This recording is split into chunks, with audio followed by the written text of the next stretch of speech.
ओम नमः शिवाय। हर हर महादेव।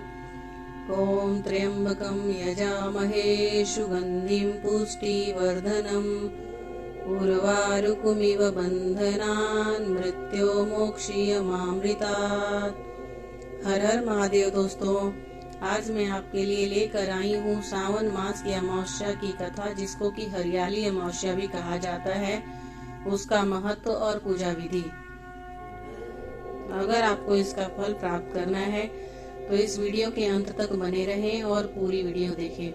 सावन माह में आने वाली अमावस्या का बड़ा ही महत्व है। ऐसा कहा जाता है इस दिन किसी भी प्रकार का शुभ कार्य नहीं करना चाहिए। हालांकि यह तिथि दान, पुण्य और पूजा पाठ के लिए अच्छी मानी जाती है। इसके अलावा यह दिन पितरों के तर्पण के लिए भी विशेष होता है। धार्मिक मान्यताओं के अनुसार इस दिन पितरों का तर्पण करने से उन्हें मोक्ष की प्राप्ति होती है, साथ ही जीवन कल्याण की अग्रसर होता है। हरियाली अमावस्या बहुत महत्वपूर्ण मानी जाती है। इस दिन किसी भी प्रकार का नया कार्य नहीं करना चाहिए, लेकिन यह अवधि धार्मिक कार्यों के लिए बहुत लाभकारी है। यह हर सावन मास के दौरान आती है। इस साल यह अमावस्या 4 अगस्त को मनाई जाएगी। धार्मिक मत है कि इस महीने में भोलेनाथ की पूजा करने से सभी परेशानियां दूर हो जाती है और साथ ही उत्तम फलों की प्राप्ति होती है। इस महीने में भगवान शिव जी का जलाभिषेक जरूर करना चाहिए। ऐसा कहा जाता है कि अगर आप महादेव जी को प्रसन्न करना चाहते हैं तो सावन माह में रुद्राभिषेक या जलाभिषेक करें। तो आइए वीडियो की शुरुआत करते हैं। अमावस्या के दिन पीपल और तुलसी जी के पौधे को पूजन विशेष महत्व है।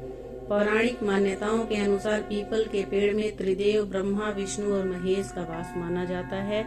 इस दिन पौधे लगाने से व्यक्ति की सभी मनोकामनाएं पूरी होती है और जीवन के सभी कष्ट दूर हो जाते हैं। सावन शिव जी को अत्यंत प्रिय है। ऐसे में श्रावण माह की अमावस्या का भी बहुत महत्वपूर्ण माना गया है।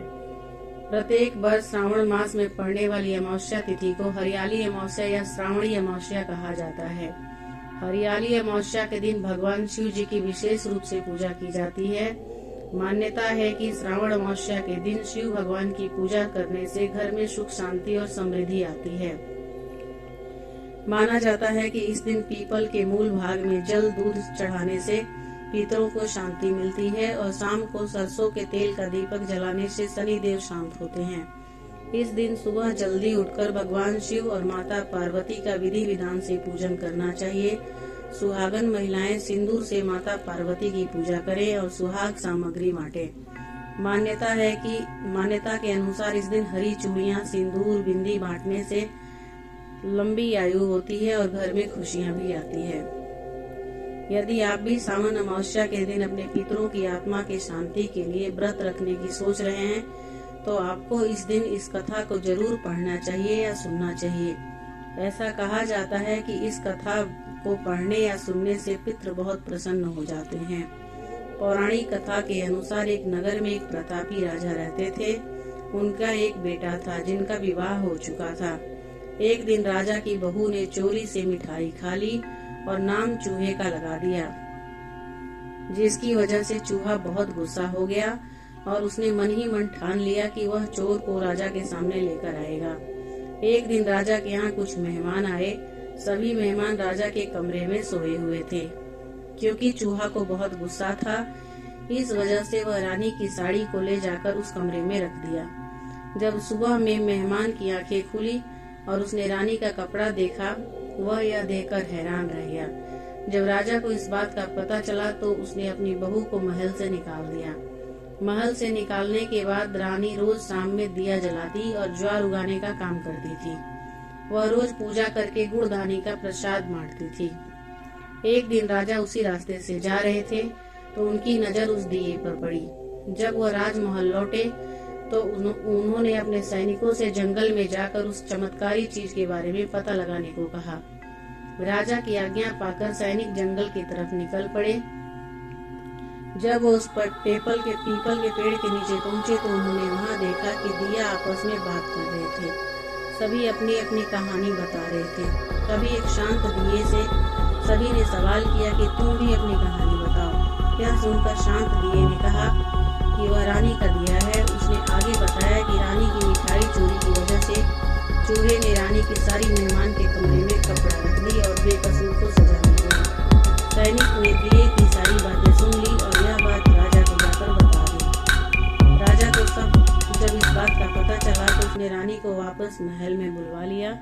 महल में वापस आने के बाद रानी खुशी खुशी रहने लगी। दोस्तों, हरियाली अमावस्या पर शिव जी की पूजा का महत्व है। रविवार की सुबह जल्दी उठकर स्नान आदि करने के बाद पूजा व्रत का संकल्प लें। शिव मंदिर में या घर पर ही महादेव जी की पूजा करें। पहले शिवलिंग का अभिषेक करें, इसके बाद शुद्ध घी का दीपक जलाएं, हार और फूल माला चढ़ाएं। शिव जी को सफेद वस्त्र, रोली, चावल, अबीर, गुलाल, जनेऊ, नारियल, बेलपत्र, आंकड़े का फूल, धतूरा आदि चीजें एक एक करके चढ़ाते रहें। पूजा के दौरान ओम नमः शिवाय का जाप करते रहें। अंत में भोग लगाएं और आरती करें। इस पूजा से आपकी हर परेशानी दूर हो जाएगी। इसी दिन किसी निर्धन व्यक्ति को उसकी आवश्यकता की वस्तुएं दान में दें। ऐसा करने से आपको कभी भी आर्थिक तंगी का सामना नहीं करना पड़ेगा। इसके अलावा हरियाली अमावस्या पर अन्न का दान करने से पितरों की आत्मा को तृप्ति मिलती है। इस दिन चावल, गेहूं, ज्वार व धान का दान करने का पुण्य मिलता है। हरियाली अमावस्या पर किसी ब्राह्मण को भोजन कराकर ब्राह्मण को यथा सामर्थ्य दान दक्षिणा दे। इससे भगवान शिव जी के साथ साथ ब्राह्मण का भी आशीर्वाद मिलेगा। दोस्तों, हरियाली अमावस्या के दिन भगवान शिव जी की विशेष रूप से पूजा करें। हरियाली अमावस्या नवग्रह की शांति के लिए भी विशेष रूप से माना जाता है। सावन की अमावस्या को हरियाली अमावस्या इसलिए कहा जाता है क्योंकि यह समय पौधे लगाने के लिए बहुत अच्छा माना जाता है। बारिश की वजह से चारों तरफ हरियाली होती है और प्रकृति सुंदर दिखती है। इस समय बारिश के कारण धरती पर चारों ओर हरियाली छाई रहती है और प्रकृति की सुंदरता देखते ही बनती है। हरियाली अमावस्या पर विशेष पूजा और दान पुण्य करके 9 ग्रहों के नकारात्मक प्रभाव को शांत किया जाता है। उदया तिथि की माने तो इस साल हरियाली अमावस्या 4 अगस्त को मनाई जाएगी। ये अमावस्या अपने आप में खास है क्योंकि इस बार 4 शुभ संयोग बन रहे हैं। हरियाली अमावस्या के दिन रवि पुष्य योग, सिद्धि योग, सर्वात सिद्धि योग, पुष्य नक्षत्र का शुभ संयोग एक साथ बन रहा है। धार्मिक मान्यताओं के अनुसार हरियाली अमावस्या के अवसर पर पौधे लगाने से बड़ा पुण्य मिलता है। आपकी बंद किस्मत संभल जाती है। पौधे लगाने से आपके ग्रह दोष दूर होते हैं और आपको देवी देवताओं के साथ ही पितरों का भी आशीर्वाद मिलता है। हरियाली अमावस्या पर आप तुलसी, आंवला, केला, बरगद, पीपल, नीम जैसे देव पौधों को लगा सकते हैं। इसके अलावा आम समेत अन्य फलदार पौधे भी लगा सकते हैं। सावन महीने का सीधा संबंध भगवान शंकर और माता पार्वती से है। इस अमावस्या के दिन माता पार्वती के साथ भगवान शंकर की पूजा का विशेष महत्व है। कुंवारी कन्याओं को विवाह में आने वाली बाधाओं को दूर करने के लिए भगवान शंकर और माता पार्वती को लाल वस्त्र अर्पण करके उनका फल और मिष्टान से पूजा करना चाहिए। कुंडली में काल सर्प दोष, पितृ दोष और शनि की क्रूर दृष्टि वाले लोग शिवलिंग पर जल अभिषेक, पंचामृत या रुद्राभिषेक करके अपनी समस्याओं से राहत पा सकते हैं। शाम को मंदिरों या नदी के किनारे देवताओं को तेल के दीपक अर्पित करने की भी परंपरा है। हरियाली अमावस्या के दिन भगवान शिव और माता पार्वती की एक साथ पूजा करें। दूध में काले तिल को मिलाकर रुद्राभिषेक करें। इसके साथ ही 108 बार ओम नमः शिवाय मंत्र का जाप करें। माता पार्वती को श्रृंगार की वस्तुएं अर्पित करें। ऐसा करने से वैवाहिक जीवन सुखमय रहेगा और जीवन में खुशहाली आएगी। दोस्तों, हरियाली अमावस्या आमतौर पर प्रसिद्ध हरियाली तीज से 3 दिन पहले आती है। हरियाली अमावस्या श्रावण शिवरात्रि के 1 दिन बाद आती है और चतुर्दशी तिथि को पड़ती है। उम्मीद है कि हमारा ये आर्टिकल और वीडियो आपको अच्छा लगा होगा। इसी तरह के अन्य आर्टिकल और वीडियो को सुनने और देखने के लिए नीचे कमेंट बॉक्स में जाकर मुझे जरूर बताएं और मेरे चैनल से जुड़ें। अभी तक मेरे चैनल को अगर सब्सक्राइब नहीं किया है तो मेरे चैनल को सब्सक्राइब कर लें ताकि मैं जब भी कोई वीडियो डालूं आपके पास नोटिफिकेशन जाए और आप मेरी